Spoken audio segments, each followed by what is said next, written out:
آپ ان کی مدد کر سکتے ہو, جہاد کے ذریعے ضرور کرو, کس نے منع کیا ہے آپ کو؟ اور اگر آپ ان کے ساتھ مل کے جہاد نہیں کر سکتے, نہیں جا سکتے وہاں پہ, تو آپ پھر ان کو جو سپورٹ کر سکتے ہو, ہم راشن پانی پہنچا سکتے ہو تو وہ پہنچاؤ.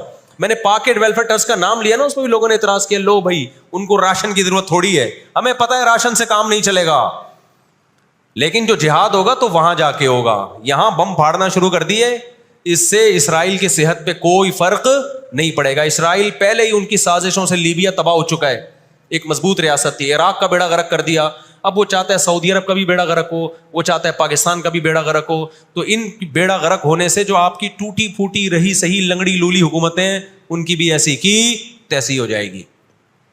اور فلسطینی بھی نہیں چاہتے ہیں کہ دوسرے ملکوں میں لڑو, وہ کہتے ہیں لڑنا ہے تو ہمارے پاس آؤ.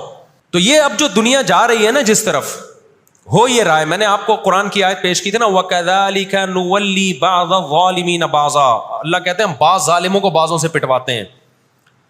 تو پہلی جو ابھی تک تو ہم نے نا امیدی کی باتیں کی ہیں, مسلمان ممالک شکست کھا کے بیٹھ چکے ہیں, 3 بڑی جنگوں میں شکست ہو چکی ہے. اس کے بعد اب کسی مسلم کنٹری میں اسرائیل پر چڑھائی کی طاقت نہیں ہے, ان کو پتا ہے پیچھے امریکہ بیٹھا ہوا ہے, پورا یورپ. رشیا نے یوکرائن جیسے اتنے سے کنٹری پہ حملہ کیا, آپ نقشے میں دیکھیں یوکرائن اتنا سا ہے, رشیا کیا ہے, یوں اگر وہ پاؤں بھی رکھ دینا تو کچل دے. لیکن جیت گیا کیا وہ جنگ؟ بولتے کیوں نہیں؟ کیوں؟ یوکرائن اتنا سا ہے مگر اس کے پیچھے کون ہے؟ پورا یورپ ہے, پورا یورپ اس کے پیچھے. یہ جنگ طول پکڑتی جا رہی ہے. رشیا اب تک یوکرائن کو کنٹرول میں نہیں لے سکتا, اور مجھے تو ایسا لگتا ہے, میں کوئی یقینی رپورٹ نہیں ہے, شاید اس جنگ کے پیچھے بھی اسرائیل کی سازش ہو. ان کو پتا تھا کہ ایک ہمارا دشمن ہے سوویت یونین, روس. جب 1956 میں جنگ ہوئی ہے نا, برطانیہ, فرانس اور اسرائیل نے مل کے حملہ کیا تھا مصر پہ, تو دھمکی کس نے دی تھی؟ روس کی دھمکی سے پیچھے ہٹے. روس نے کہا تھا نیوکلیئر اٹیک کروں گا میں, تو پیچھے ہٹ گئے. روس مسلمانوں کی خیر خواہی میں نہیں کر رہا تھا. روس کو یہ تھا کہ جب دنیا کا باپ میں بننا چاہتا ہوں تو تم دنیا کے باپ بننے کی کوشش کیوں کر رہے ہو؟ اگر یہ باپ بن گئے تو اس کو پتا تھا ہماری چودراہٹ ختم ہو جائے گی. تو اللہ ایک ظالم کو دوسرے ظالم سے پٹواتے ہیں. تو آج بھی رشیا, چائنا, وہ اسرائیل کے حق میں نہیں ہے. عین ممکن ہے اللہ مظلوموں کی آواز سے ایسے حالات پیدا کر دے کہ اس جنگ میں براہ راست کون کود پڑے؟ سوویت یونین کود پڑے. اور اگر سوویت یونین اس جنگ میں کود پڑا جس کے پورے چانس لگ رہے ہیں, تو پھر یہ تیسری جنگ عظیم کی طرف معاملہ جائے گا. اور اس کے ذمہ دار مسلمان یا فلسطین نہیں ہوں گے, اس کے ذمہ دار ناجائز اسرائیل ہے جس نے ناجائز قبضہ فلسطین پہ کیا ہے. اور پھر دنیا میں جو تباہی ہوگی نا, تباہی ہوگی, وہ میرے اور آپ کے تصور سے بھی زیادہ ہے. کیونکہ اب تلواروں سے یا صرف ہوائی جہازوں سے جنگ نہیں ہوتی, اب سب کے پاس نیوکلیئر ہتھیار ہیں, اب ایٹم بم چلیں گے. آج اگر دنیا انسانیت پہ رحم کھانا چاہتی ہے, آج اگر امریکہ, برطانیہ, جرمنی, فرانس, جو دنیا کے لیڈر کہلائے جاتے ہیں, آج اگر یہ چاہتے ہیں کہ انسانیت کو تباہی سے بچائیں, تو ان کو فلسطینیوں کا ہاتھ نہیں روکنا, ان کو کس کا ہاتھ روکنا ہے؟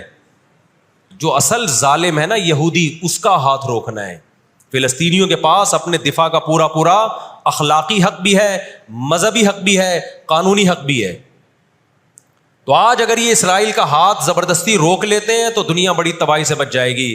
اور اگر یہ دنیا اسرائیل کا ہاتھ نہیں روکتی اور اس جنگ کو بند کرنے کی کوشش نہیں کرتی, تو بھائی جو تیسری جنگ کی طرف معاملات جا رہے ہیں, اس کے ذمہ دار یہ لوگ ہوں گے جو دنیا میں تہذیب کے ٹھیکیدار ہیں. یہاں تک بات سمجھ میں آ گئی کہ نہیں آ گئی؟ دوسری بات, ہمیں قرآن و سنت میں اس بارے میں کیا ہدایات ملتی ہیں؟ اللہ کہتا ہے میں نے یہود پہ ذلت کو مسلط کر دیا ہے. اس آیت میں اور اس حدیث میں جو میں نے تقاتلون الیہود والی حدیث پڑھی, اس میں مسلمانوں کے لیے خوشخبری ہے کہ اللہ تعالیٰ نے جیسے بنی اسرائیل انتہائی کمزور تھے, فرعون کا ظلم اور بربریت کا شکار تھے, اللہ سورہ قصص میں کہتے ہیں وَنُرِيدُ أَن نَّمُنَّ عَلَى الَّذِينَ اسْتُضْعِفُوا فِي الْأَرْضِ, ہم نے ارادہ کیا کہ زمین میں کمزور ترین لوگوں کو اٹھا کے زمین کا امام بنا دیں گے, طاقتور پہ غالب کر دیں گے. بہت دفعہ ایسا ہوا ہے، کم من فئۃ قلیلۃ غلبت فئۃ کثیرۃ باذن اللہ. اللہ کہتے ہیں دنیا کے نقشوں میں جو غالب ہوتا ہے، جس کی فتح اسباب کی دنیا میں یقینی ہوتی ہے، میں بہت تھوڑی سی جماعت کو طاقتور بنا کے دنیا کا امام بنا دیتا ہوں. ہمیں اللہ کی رحمت سے اور قرآن اور حدیث کی جو بشارتیں مل رہی ہیں اس سے پوری امید ہے کہ انشاءاللہ یہ جو ابھی حالات ہوئے ہیں یہ فلسطین کی شکست پہ منتج نہیں ہوں گے. انشاءاللہ یہ اسرائیل کی شکست پہ اور یہودیوں کی ہمیشہ کے لیے شکست پہ یہ اس کا نتیجہ نکلے گا انشاءاللہ. اور نبی صلی اللہ علیہ وسلم کی وہ حدیث پوری ہوگی کہ تمہاری جو بڑی جنگ ہوگی، نبی نے کیا فرمایا؟ اس امت کی ایک جماعت ہمیشہ جہاد کرتی رہے گی. لا یزال طائفۃ من امتی ظاہرین علی الحق. ہر دور میں لڑائی ہوئی ہے، جہاد ہوا ہے.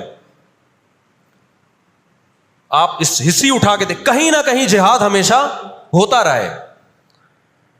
تو آج بھی ایسا ہوگا. اور بالآخر یہ معاملات اگر بین الاقوامی دنیا نے کنٹرول نہیں کیے تو نبی صلی اللہ علیہ وسلم کی پیش گوئیاں انشاءاللہ بہت جلد پوری ہونے والی ہیں. اور یہ جو ان کو عزت ملی ہے نا، یہ اصل میں بہت بڑی ذلت کی تمہید ہے. جب کسی کی بہت بڑی بےزتی کرنی ہوتی ہے تو اس کو پہلے بہت زیادہ عزت دینی پڑتی ہے. میں اکثر ایک واقعہ سناتا ہوں. ایک آدمی گیا کسی محلے میں، آ کے کہنے لگا اللہ کا شکر ہے اس علاقے میں میری عزت نہیں ہے. لوگوں نے اس میں شکر ادا کرنے کی کیا بات ہے؟ اس نے کہا اگر عزت ہوتی تو آج میری بہت زیادہ بےزتی ہو جانی تھی. آج میں نے ایسا کام کیا کہ میری بہت زیادہ بےزتی ہو جاتی. تو یہ ایک بہت بڑی ذلت کا پیش خیمائی. ہماری ذمہ داری ہے کہ ہم ان کے لیے دعا بھی کریں، اپنے ملک میں ہم پرامن احتجاج بھی کریں. غیر مسلم ریاستوں میں بھی احتجاج کی اجازت ہے، یہاں ہم نے پرامن ہی کرنا ہے. یہاں توڑ پھوڑ سے کوئی فائدہ ہونے والا نہیں ہے. تو جوش میں ہوش نہ چھوڑ دیں آپ. یو کے میں پابندی لگائی کہ آپ فلسطینیوں کا جھنڈا نہیں لہرا سکتے. لوگوں نے لہرانا شروع کر دیا. اس کا نتیجہ کیا نکلا؟ فلسطین آزاد ہو گیا. اس سے جنہوں نے لہرایا ان کو گورنمنٹ اٹھا کے لے گئی. تو تھوڑے بہت لوگ جو کچھ غیرت جن میں تھی وہ بھی اپنے آپ کو ہاتھ پاؤں کٹوا رہے ہیں اگر، تو فلسطینیوں کے لیے پھر احتجاج کرنے والا، آواز اٹھانے والا دنیا میں کون ہوگا؟ تو جو میدان جنگ ہے وہی میدان جنگ ہے، اور جو میدان جنگ نہیں ہے اس کو میدان جنگ بنانے کی کوشش نہ کرو. یہودی چاہتا ہے پوری دنیا میدان جنگ بن جائے، اسرائیل میں امن ہو جائے تاکہ میں بادشاہی کروں دنیا پہ. ہم چاہتے ہیں نہ، جو میدان جنگ آپ نے جس جگہ کو رکھا ہے ہم جنگ وہاں سے ہٹنے نہیں دیں گے. وہیں میدان جنگ ہوگا، وہی جگہ میدان جنگ بنے گی. اور آپ نے اپنی حکومتوں پہ دباؤ ڈالنا ہے، حکومتوں پہ پریشر.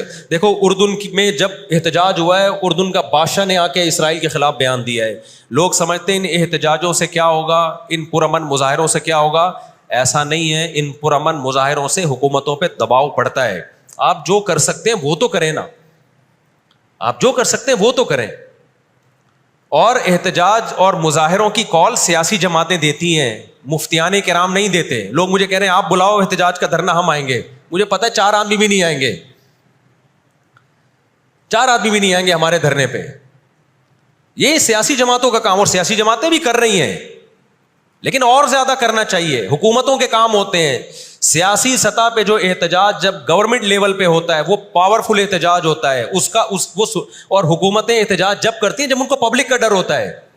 تو آپ سوشل میڈیا پہ، فیس بک پہ آپ احتجاج کے ذریعے دنیا کو دکھاؤ ہم فلسطینیوں کے ساتھ ہیں. اس سے فلسطینیوں کو بھی سکون ملے گا کہ دنیا نے ہمیں یتیم اور لاوارث نہیں چھوڑا. اب یہ غزہ کا واقعہ ہونے سے پہلے دنیا نے ان کو بالکل لاوارث چھوڑ دیا تھا.